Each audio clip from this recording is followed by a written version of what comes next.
Oh my God, oh my God, oh my God. You have got to see this. I'm in New Kingdom, Missouri, right off of I-70. This is right next to the Petro truck stop. Plenty of trees around, but all these birds are coming to this tree. I believe they're starlings. In over a matter of a half hour to an hour, I'm guessing anywhere from 5,000 to 10,000 starlings come to this tree. You cannot walk underneath this tree. It is that nasty.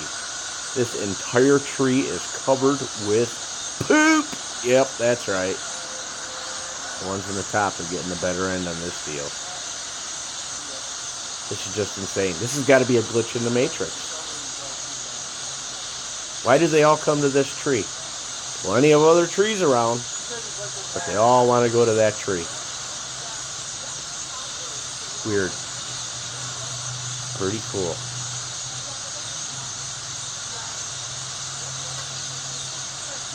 Please smash that like button and subscribe. Enjoy the rest of the video. Have an amazing day.